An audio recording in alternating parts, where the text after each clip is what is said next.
গল্পের নাম পিশাচ। লেখকের নাম গি দা মুপাসা। অনুবাদক শেখর সেনগুপ্ত। মুমূর্ষ মহিলার বিছানার ধারে ডাক্তারের মুখোমুখি দাঁড়িয়ে আছে চাষী লোকটি। বৃদ্ধার মুখাবয়ব প্রশান্ত। সম্পূর্ণ সজ্ঞানতায় শুনছেন এদের কথোপকথন। মৃত্যুর জন্য তার কোনো অভিযোগ নেই। তিনি প্রস্তুত। বয়স যে ৯২। জুলাইয়ের সূর্যালোক খোলা জানালা ও দরজার মধ্যে দিয়ে এসে পড়েছে। ৪ পুরুষ ধরে ব্যবহৃত বাদামি মাটির বুকে সেই আলোর চাকচিক্য।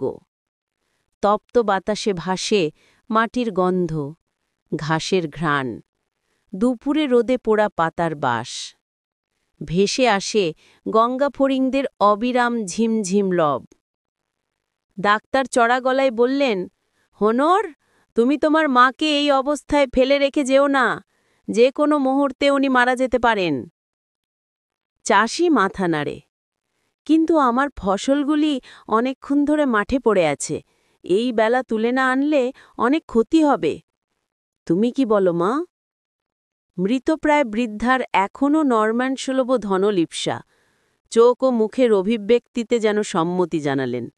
হ্যাঁ, যাও। কিন্তু রেগে উঠলেন ডাক্তার।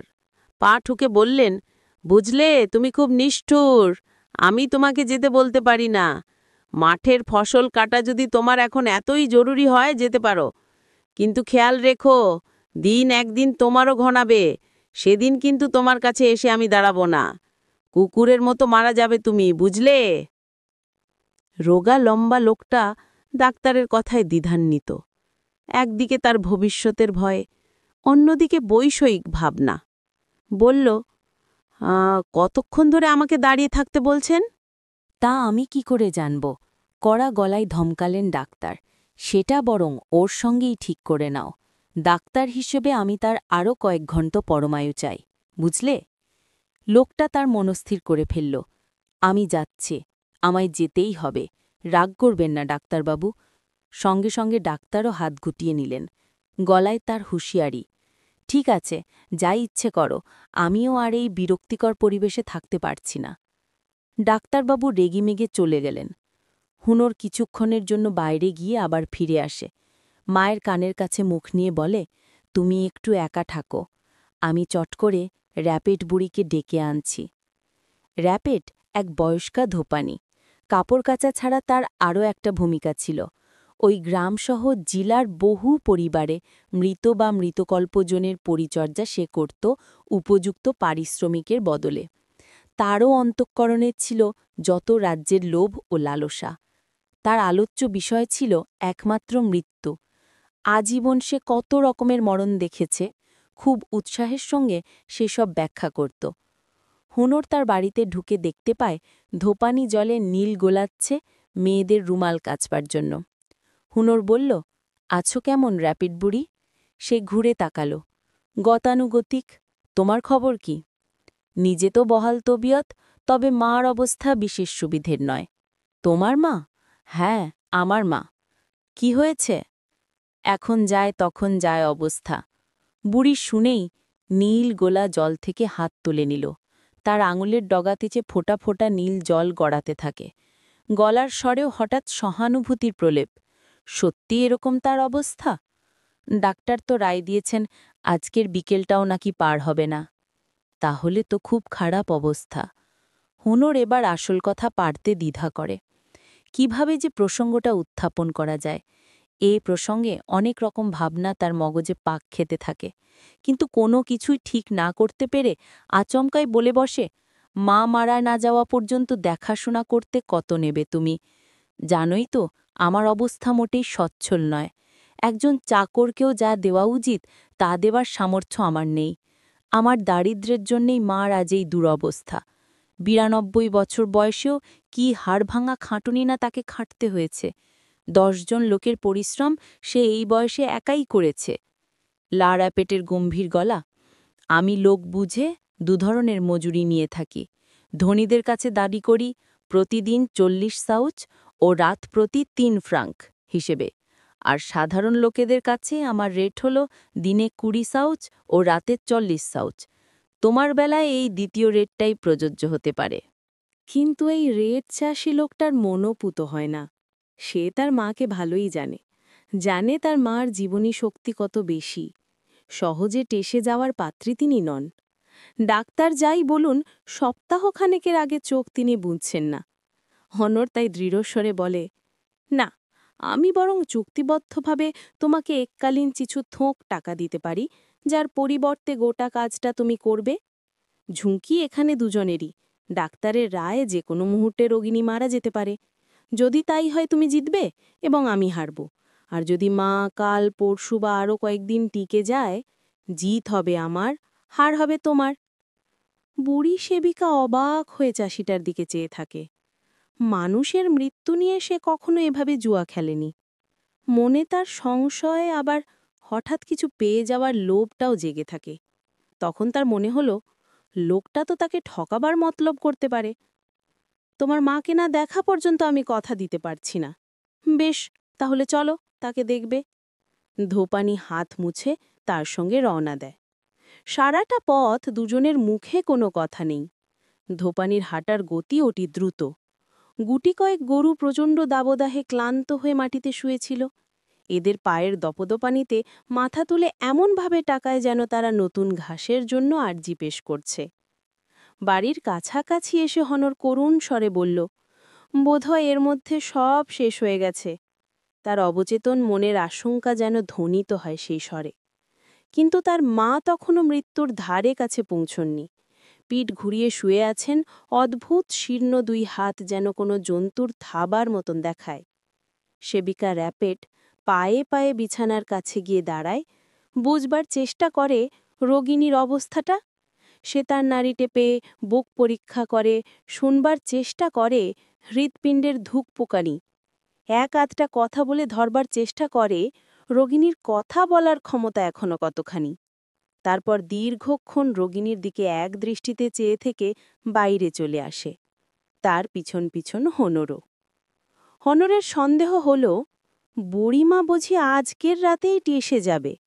সে জিজ্ঞেস করে, কেমন দেখলে? সেবিকা জবাব দেয়, এখনো 2 দিন পরমায়ু, 3 দিনও হতে পারে। তুই এককালীন 6 ফ্রাং দিলে বিবেচনা করতে পারি। হনর রীতিমতো চেঁচিয়ে ওঠে, আরে বাস, 6 ফাঙ্ক, 6 ফাঙ্ক! তোমার কি মাথা খারাপ? আমি বলছি ও 5-6 ঘন্টার বেশি বাঁচতে পারে না।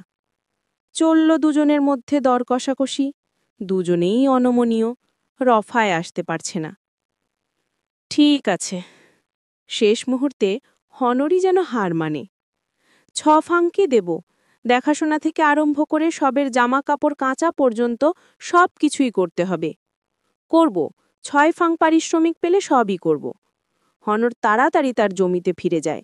ওখানে প্রচণ্ড রোদ্দুরে পেকে ঝুনো হয়ে যাচ্ছে তার ফসলগুলি। সেবিকা এসে ঢোকে রোগিণীর ঘরে। সঙ্গে তার সেলাই করার জিনিসপত্রও রয়েছে। কারণ যখনই সে কোনো মৃত বা মৃতপ্রায়ের সেবায় নিজেকে নিয়োজিত করে, তখন সে নিজের ও ওই পরিবারের সকলের জন্যই অতিরিক্ত কিছু কাজ করে, বাড়তি পয়সার বদলে। হঠাৎ সে রোগিণীকে জিজ্ঞেস করে, মাদাম বন্তেম্পোস, আশা করি পুরোহিতকে আপনার কাছে আনা হয়েছিল? মাদাম বন্তেপাস মাথা নাড়লেন। ধর্মপ্রাণা র্যাপেট সঙ্গে সঙ্গে লাফিয়ে ওঠে, হাঁ ভগবান, এমনও হয়? আমিই তবে যাই পাদুরি রাখতে। বলতে বলতে সে একরকম ছুটতে থাকে বাজারের মধ্যে দিয়ে। তার হাবভাব ও ঝড়ের গতি দেখে বাজারের লোকেরা ভাবে নির্ঘাত কোথাও দুর্ঘটনা ঘটেছে। পাদুরিও দেরি না করে রওনা দিলেন। তার পিছন পিছন এক বালক গায়ক ঘণ্টা বাজাতে চলেছে, যেন সে গ্রামবাসীর কাছে ঈশ্বরের আগমন বার্তা ঘোষণা করছে। অনেক দূরে যে সমস্ত লোকেরা কাজ করছিল, ওই ঘণ্টার ধ্বনি শুনে মাথার টুপি খুলে নিঃশব্দে দাঁড়িয়ে দেখে পাদুরির সাদা দাড়ি ধীরে ধীরে একটি খামার বাড়ির আড়ালে হারিয়ে যাচ্ছে। যেসব মেয়েরা ফসলের আঁটিগুলিকে জড়ো করছিল, তারা সোজা হয়ে দাঁড়ায় ও ক্রস আঁকে। একদল কালো মুরগি ভয় পেয়ে তাদের পরিচিত গর্তে গিয়ে লুকিয়ে পড়ে। দড়িতে বাঁধা একটা বাচ্চা ঘোড়া আঁতকে উঠে বোঁ বোঁ চক্কর খেতে থাকে আর শূন্যে বাতাসে পা ছুটতে থাকে। লাল ঘাগড়া পরা গির্জার বালক গায়ক চলেছে ছুটে ছুটে, আর পুরোহিতও একদিকে ঘাড় কাত করে টুপি দুলিয়ে কাঁদো কাঁদো গলায় মন্ত্র পড়ছেন আর ছুটছেন। সব শেষে প্রার্থনার ভঙ্গিতে হাঁপাতে হাঁপাতে চলেছে র্যাপিড বুড়ি। হোনোর ব্যবধানে থেকে সবই খেয়াল করেছে। একজনকে জিজ্ঞেস করে, ফাদার কোথায় যাচ্ছেন? জবাব আসে, তোমার মার অন্তিম কাল, তাই প্রার্থনা হবে, ঈশ্বর তোমার মঙ্গল করুন। হোনোর কিন্তু বিন্দুমাত্র বিচলিত হয় না, বরং আপন মনেই ভাবে, ব্যাপারটা তবে বেশ জমেছে। সে আবার মাঠের কাজে মন দেয়। মাদাম বন্তেপাসের স্বীকারোক্তির পর পাদরি দলবল নিয়ে গির্জায় ফিরে যান। ঘরে তখন শুধু দুই বুড়ি। র্যাপেটে গিনির ব্যাপারে নতুন করে ভাবতে শুরু করে। আর কত সময় বেঁচে থাকবে ও? দিন ফুরিয়ে রাত ঘনালো, ঝিরঝিরে মিষ্টি বাতাস বইতে থাকে। জানালার পর্দা, যা দিনের বেলায় ছিল সাদা, এখন দেখাচ্ছে হলুদ। বাতাসের আনাগোনায় ওই পর্দা যেন এই রোগিণীর প্রাণবায়ুরই মতন মুক্তি সন্ধানী। তিনি শুয়ে আছেন নিশ্চল, দুই চোখের পাতা খোলা, যেন পরম নির্বিকারে প্রতীক্ষা করছেন অনিবার্য অথচ মন্থর মৃত্যুর জন্য। তার শ্বাসপ্রশ্বাস দ্রুততর, গলার ভেতর থেকে ঠেলে আসছে শীষের মতন আওয়াজ। মনে তো হয় কিছুক্ষণের মধ্যেই মারা যাবেন, এবং এই পৃথিবী এমন একজন মহিলাকে হারাবে যার বিরুদ্ধে বলবার কিছুই থাকবে না। রাতের বয়স বাড়ে। হোনোর ফিরে এলো। বিছানার কাছে গিয়ে দেখল তার মা তখনও বেঁচে আছেন। সে চিরাচরিত অভ্যাসবশত জিজ্ঞেসও করল, কেমন আছো? তারপর সে বুড়ি র্যাপেটকে বাড়ি পাঠানোর সময় স্মরণ করিয়ে দেয়। কাল আসবে, ঠিক সকাল 5টায়। সত্যি পরদিন দিনের শুরুতেই বুড়ি র্যাপেট এসে হাজির। হোনোর তখন নিজের হাতে তৈরি স্যুপ চাকছিল। একটু পরেই আবার তাকে মাঠে যেতে হবে। সেবিকা জিজ্ঞেস করে, মা এখনো বেঁচে আছেন? হোনোর মুচকি হাসে, অবস্থা একটু ভালোর দিকেই মনে হচ্ছে, বলেই সে চলে গেল। বুড়ি র্যাপেটকে হঠাৎ এক অস্বস্তিকর ভাবনায় পেয়ে বসে। সে ছুটে গিয়ে ঝুঁকে পড়ে রোগিণীর মুখের ওপর। ঠিক তখনই প্রচণ্ড শ্বাসকষ্টের মধ্যে চোখ মেলে তাকান মুমূর্ষু মহিলা। সেবিকার মনে হল, এ 2 দিন বাঁচতে পারে, 4 দিনও বেঁচে থাকতে পারে, এমনকি 8 দিনেরও পরমায়ু থাকা আশ্চর্যের নয়। এবং ভয়ে এসে বিষণ্ণ মনকে জাপটে ধরে। ভীষণ ক্ষোভে সে কেঁপে ওঠে। হোনোর তাকে ঠকিয়েছে। খুব রাগ হয় ওই বুড়ির ওপর, সহজে মরবার পাত্রী এ নয়। তবু সে কাজ করে, প্রতীক্ষা করে মৃত্যুর সেই মহেন্দ্রক্ষণের। তার 2 চোখ স্থির হয়ে আছে মাদার বন্তেপাসের অসংখ্য রেখাময় কোচকানো মুখের ওপর। সকালে প্রাতরার স্বার্থে আসে হোনোর। তাকে বেশ খুশি খুশি দেখাচ্ছে। খুব মজাদার অনুভূতি নিয়েই সে মাঠে যায়, কাজ করে। সে তার ফসলগুলিকে যথেষ্ট ভালো অবস্থাতেই তুলতে পারছে। বুড়ি র্যাপেট রাগে জ্বলে। পোলে পোলে দণ্ডে দণ্ডে সময় বয়ে যায়, আর তার আর্থিক ক্ষতির সম্ভাবনা দেখা দেয়। সে চাইছে, ভীষণভাবে চাইছে, এখনই ওই বদ শক্তপ্রাণ বুড়িটার ঘাটটা ধরে এক ঝাঁকানিতে খেল খতম করে দিতে। এক ঝাঁকানিতেই অক্কা পেয়ে যাবে, সময় বাঁচবে, যন্ত্রণার লাঘব হবে, আর তারও আর্থিক লোকসান হবে না। যত সব ভয়ঙ্কর পরিকল্পনা র্যাপেটের মাথায় জটলা পাকাতে থাকে। বিছানার ধারে দাঁড়িয়ে জিজ্ঞেস করে, এই যে, শয়তানের দেখা এখনো পেয়েছেন? মাদার বন্তেপাস ক্ষীণ স্বরে উত্তর দেন, না। সেবিকা তখন এমন এক ভয়াল গল্প বলতে আরম্ভ করে, যা মুমূর্ষ মহিলার স্নায়ুর উপর দারুণ চাপ সৃষ্টি করতে থাকে। সে ব্যাখ্যা করে মৃত্যুর প্রাক মুহূর্তে মানুষ কিভাবে শয়তানের দেখা পায়। শয়তানের এক হাতে থাকা ঝাঁটা, অন্য হাতে সসপ্যান। শয়তান এক বিচিত্র শব্দ তুলে এগিয়ে আসে। আপনি যদি তাকে কখনো দেখতে পান, তবে জানবেন ওইখানেই আপনার ইতি। মাত্র কয়েক মুহূর্তের মধ্যে আপনার হৃদযন্ত্র অচল হয়ে যাবেই। র্যাপিড বুড়ি শয়তান দর্শনের গল্প বলতে গিয়ে অনেক মৃত মানুষের উপমাও টেনে আনে।